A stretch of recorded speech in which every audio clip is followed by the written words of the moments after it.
Happy Super Bowl Sunday. Hello, and welcome to the porch on what is a sunny but very, very cold Sunday afternoon. Hello, it is now 2:14 Eastern Time on Sunday, February the 8th. Super Bowl Sunday, LX. That's which one is today.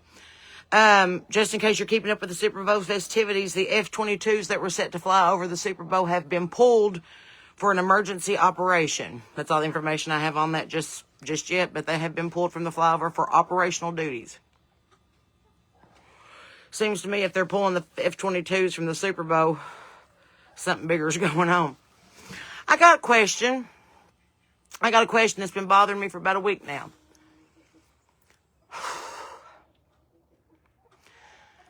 Savannah Guthrie has been on NBC for about 12, 13 years, to 14 maybe. Why is it that NBC's not giving any coverage of her mother's kidnapping and that it's all going to Fox? Why is Fox the go-to information source for the mother of an NBC anchor? Does that strike anybody else as just weird?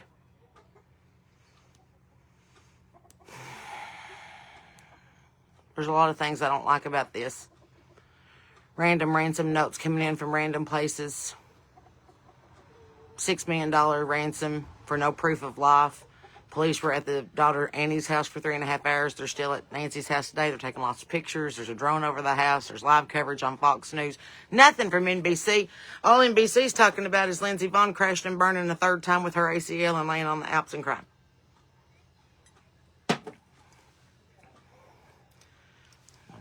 I didn't know Lindsay was trying to be the birdie, but I hope that she recovers quickly and feels better soon. I know at 43 years old, I wouldn't even attempt to walk out to get the mail when it's icy, let alone get on a pair of skis, but may she have a speedy recovery. I saw her last trip and fall, and I was like, skiing's kind of a young man's game. I went accidentally skiing in a pair of Crocs the other day and banged my head on the door in the bathroom. I can't imagine trying to do it at 70 miles an hour with things strapped to your feet while you're on national television. But again, NBC alerted me of every detail of that injury, but they haven't mentioned a word about Nancy Guthrie. I don't know. It's just weird. It's weird to me that Savannah in 2019 was the first news journalist to report on the Epstein debacle, and then COVID happened, and nobody ever talked about it again for like 7 years. And now that the files are loose, Savannah's mom's missing. It's math is mathing today, and a lot of people ain't doing the 1 + 1. And I'm like, when I saw that Life Touch was on Epstein's checkbook registry, and I'm like, Life Touch, you know, the people that took our school pictures for the last 30 years. Thinking maybe they weren't yearbooks. I'm thinking maybe they were catalogs. And I'm starting to think that maybe the pictures on the milk cartons weren't missing children, but maybe they're just the kid of the week. And now, can we talk about the fact that 15, 16, 17 years after the fact that Michael Jackson is dead? Turns out he was right. Turns out he was exactly right. Turns out that he was building Neverland, saving children, and wasn't a pedophile. Turns out he was right. Turns out that we didn't ostracize him. No, we didn't martyr him. We pariahed him. We ruined his life's work on the accusation that he touched little boys when God knows he did not. Ain't that funny that that's in the files? Ain't that funny? Ain't that funny that it's probably going to come out soon that Princess Di was trying to alert everybody of all the scandals and the pedophilia and the royal family, and then dead? Ain't it funny that Roseanne Barr's been telling us this shit for 15 years and they kicked her off her own TV show and threatened her life and called her crazy? Ain't that weird? Ain't it weird that Jim Carrey's been telling us about this for 17 years and every time he goes on a talk show they make him sound like a crazy man and they've ostracized him from Hollywood? Ain't that weird?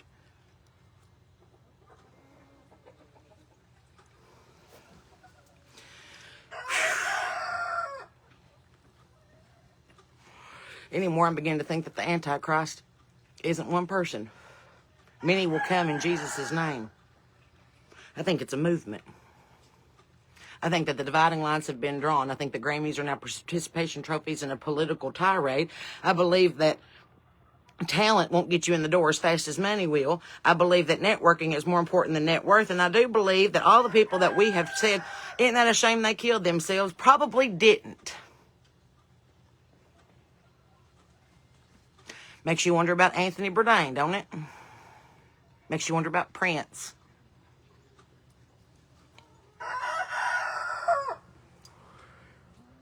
But if anybody's keeping track with the conspiracy actualists this week, so-called Jeff Epstein has been spotted in Tel Aviv, Israel. They said it was just a homeless man, but I don't know any homeless man that needs 9 bodyguards. That seems weird. And he looked a lot like him. I mean, he looked more like Andrew Jackson. His hair's grown out and he's got a beard now. But it could be him. It could be him. I mean, they've already told us that Joe Biden was supposedly done away with in 2019 and that we've had a stand-in actor for the past 7 years. You know, what do I know? What do I know?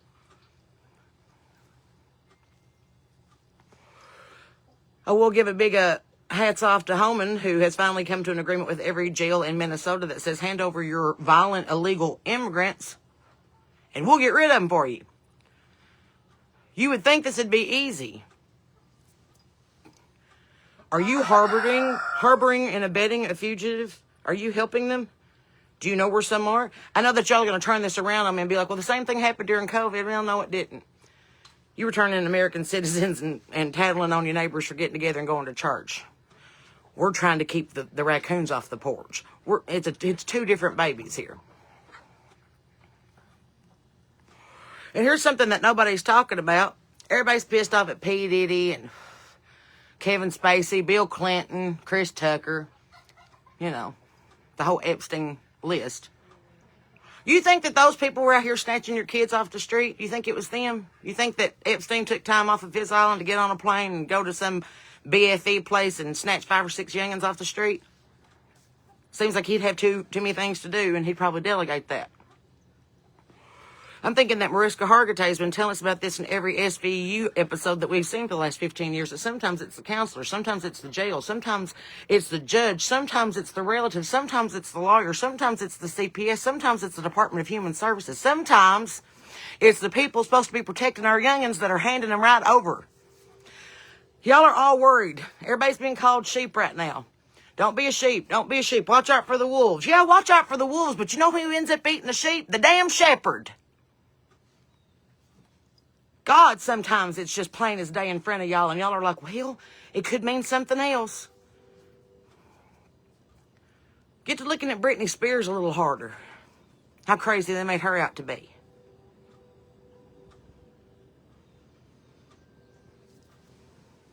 Just, something ain't sitting right in my spirit. But the fact of the matter is, there ain't a thing I can do about the past, but there might be something I can do about the future. And as Minnie Bell Ward said in the first day of the last decade of the entire 20th century episode of Designing Women, we ain't what we was. We ain't what we're going to be. And we probably ain't what we should be. But the way she said it was so incredibly powerful, and I'm going to try to get it right. She said, you know, her papa was a preacher. And I know this was a TV character, but they based it on real people. She was 99 years old, had outlived everybody she'd ever known, and she was fixing to die on New Year's Eve. She's standing there with her entire cast, and they're playing Somewhere Out There, and she said, I've outlived everybody I've ever known, and I cannot wait to get home and see my children. She said, and I keep praying that the world goes in the direction of hope, in the direction of peace, in the direction of love. She said, you know, we ain't what we're supposed to be, and we ain't what we're going to be, but at least we ain't what we was. And as bad as I butchered that the first time, the message still rings true. As long as we make some progress, it's like Ira Dean always told me, if you take 3 steps forward and 2 steps back, that's still a step in the right direction. You know, progress is progress, whether it's by inches or miles. But at the same time, we can't tear each other down this close to the finish line and go, well, I don't like how they're doing it. Well, I don't like how they're doing it. I believe that they're lying. I believe that she's corrupt. I believe that blah, blah, blah, blah, blah, blah, blah, blah. What else you believe in? What other faith you got out there besides believing everything that you read on Facebook, TikTok, and X? You got faith in anything else that you don't see on the 3-inch screen? On a Sunday? On the Lord's Day? Do you have faith in anything else besides what you're being fed? So, just asking. You're putting a lot of faith in false prophets. You're taking people's word that haven't proven themselves to be a verifiable source. You're following a lot of wolves when you should be looking at the shepherd. That's all I'm saying. We're in dangerous times right now. I don't know whether not to watch the TV or stop drinking water, stop eating, grow my own food, run away, get off the grid. I know that I'm praying nonstop these days. I know that the Lord wakes me up bright and early every morning to talk to Him because that's usually the only time that I'll listen. I know that my spirit's stirring. I know that I'm praying for Candace Owens. I'm praying for Jelly Roll. I'm praying for Jim Carrey. I'm praying for the leaders of our country. I'm praying for the people to open their eyes. I'm praying for the Lord to come back swiftly. What's your faith in? And I know a lot of Bible-beating, God-fearing Christians want to get on here and judge me for smoking a cigarette and talking about the Lord, but I consider myself a feral Christian. I think I'm doing a whole lot more damage out here on the highways and the hedges than being in a church on Sunday morning. If I'm there, the devil knows where I'm at, what I'm doing, who I'm doing it with, and how I'm going to do it. If I'm out here doing it on my porch with a pack of cigarettes, he ain't prepared for that, is he? Seems to me that the Lord took his 12 buddies and just went out and preached in the highways and the hedges himself. I don't remember him spending a lot of time in the Lord's house unless he was there to mess some stuff up, tell them what they was doing wrong, or flip some tables. But again, I'm a country music singer. What do I know? It's time we all got back to God a little bit. I'm worried that we're too busy minding everybody else's taters that we ain't paying attention to the weeds in our own garden. This ain't Farmville anymore. You don't have to clear anybody else's carrots. Mind your own garden. And pray for the leaders. Pray for the people in charge. Pray for the people that are on the street trying to get stuff done. Pray for the people that are trying to get out there in the highways and the hedges and give out food and water to the people that actually need it. Pray for the people that are in harm's way. Pray for the people that are being ostracized, criticized, and wrongly accused for the things that other people have done with a lot of money. Pray. It's the only thing they can't take from you or censor. Pray.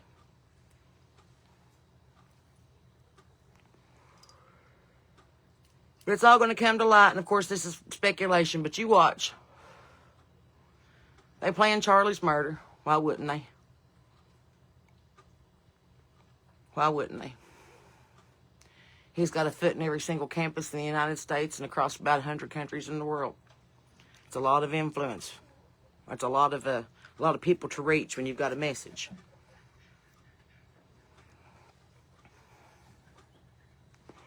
And having been in the music business for a long time, there's no such thing as a free lunch. Sarah, I'm going to make you a star. Sarah, I'm going to make you the biggest thing since Carrie Underwood. Sarah, I'm going to put you on the opera stage. Sarah, we're going to make you a millionaire. What's the catch? What's the catch? How hard am I going to have to scratch your back? What's the catch? And if you want to know what my answer was, I'm still sitting on a porch in West Virginia talking to you fine folks. That was my answer. I don't play the game. I never have fit in. I didn't fit in school. I didn't fit in college. I didn't fit in Nashville. I didn't fit in Fort Polk. I didn't fit in at Fort Knox. I didn't fit in Texas. I didn't fit in Italy. I don't fit in. You know why? Because I was born to stand out. I was queen size from the moment that I came into this world on the 13th day of August in 1983, and I've been apologizing for my presence ever since, but no more. They gave everybody else a microphone in 15 minutes when they got nothing to say but hear the rocks rattle around inside their head. I'm well read. I have 3 degrees, and I know what the hell I'm saying. You might not like the way I'm saying it, but by God, it's still true.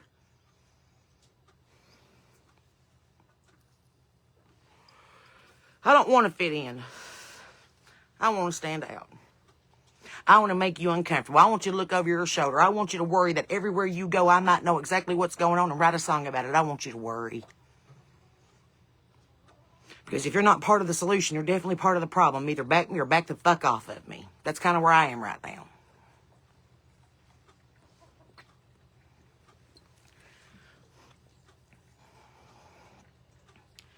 But for the life of me, I can't understand how you can go and sit in church for 2 hours on Sunday morning and then judge somebody before you get out of the parking lot.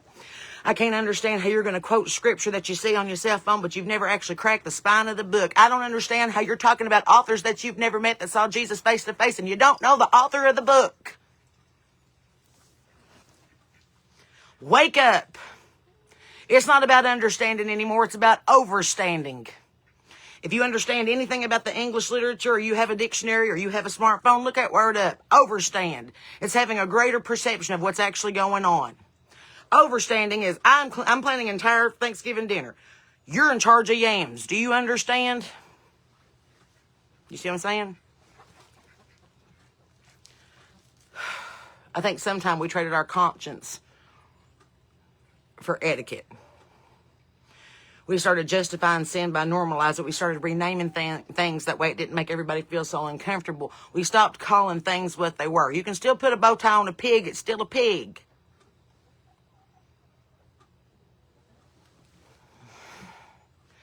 And I know I'm usually really fun and sassy and carrying on, but I'm telling you what, the world is evil today, and we need to do something about it. Now that we can all sit here and wring our hands and wonder, Lord, what do we do? And please come back soon. And I hope it don't happen to me. Or you can be the change that you wish to see in the world. And I'm not talking about grabbing your Dollar General poster board and wrapping it up in your Carhartt and going out and protesting the lawmen that are standing on the street in Minneapolis. No. No. I'm talking about if you see somebody on the side of the road that needs some help with a flat tire, pull over. I'm saying if you see a man sitting in a wheelchair and he's freezing to death and it's 9 degrees outside and you've got 9 coats in the back of your car and an extra blanket, give one away. I'm saying if you see a pregnant waitress down here at the Shoney's and she's having a hard time making rent, throw her an extra 5. Charity starts with you. We can't all fix the world at the highest levels that we should, but we can start at home. You can weed your own garden before you start giving out gardening tips there, Martha Stewart. That's all I'm saying. So, amen. I saw that. Everybody says get back in church. Listen, you're gonna have to serve somebody.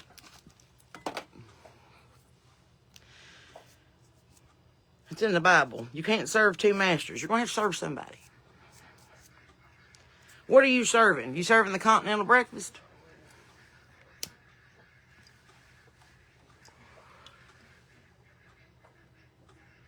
You serving sanctuous coffee down there at Holy Grounds?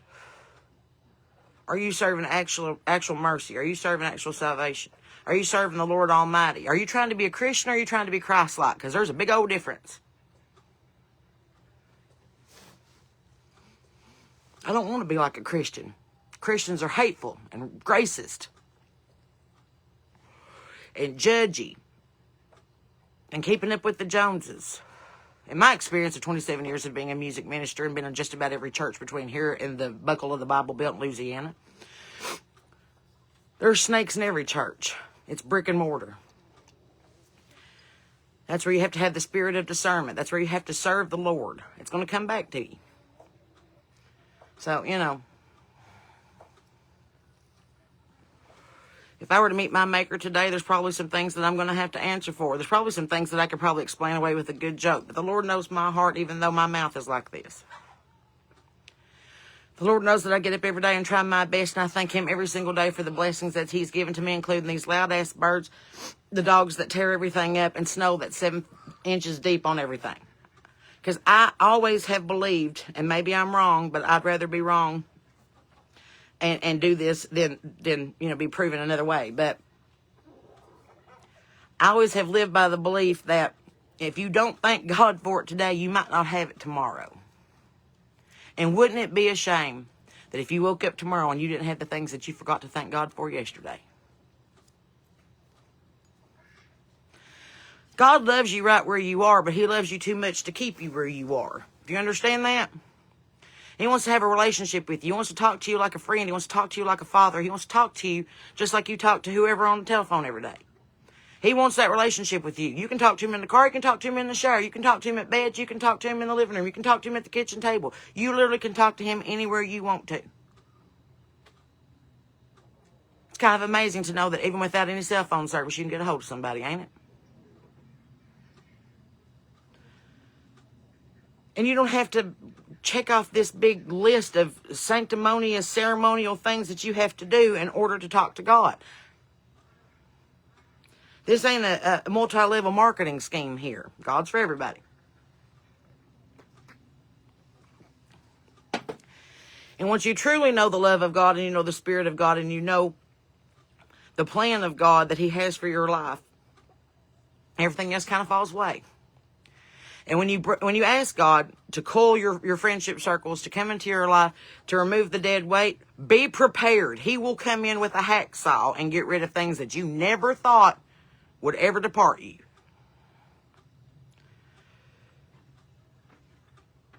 Be aware of what the Lord's putting in your path and be aware of what He's taking out. So, in the news, we're still worried about Nancy Guthrie. Can't for the life of me figure out why all these children and people go missing every single day of the week, but we've devoted 10 days of our time and money to this when the network that hires her won't even debut the broadcast. But, what do I know? It all just seems a little cut and dry to me. And if you have, 15, 20 hours to just throw away, dig around in the Epstein DOJ.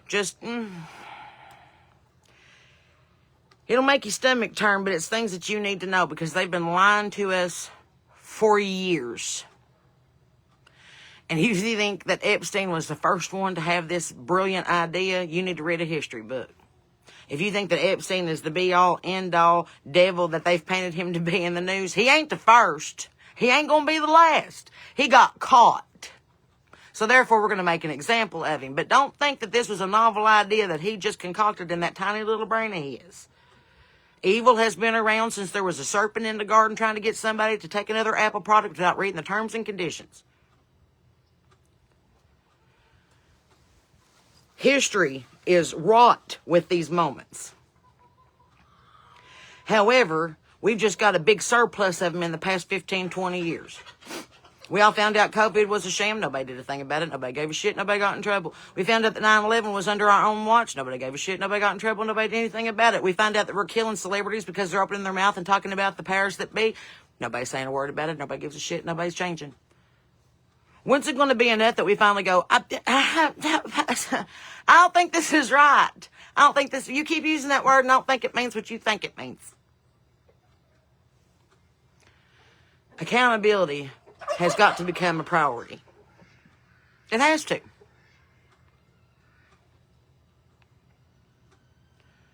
We can't keep passing the buck because I don't know if you know this or not, but the world is round and that buck's going to come back. So,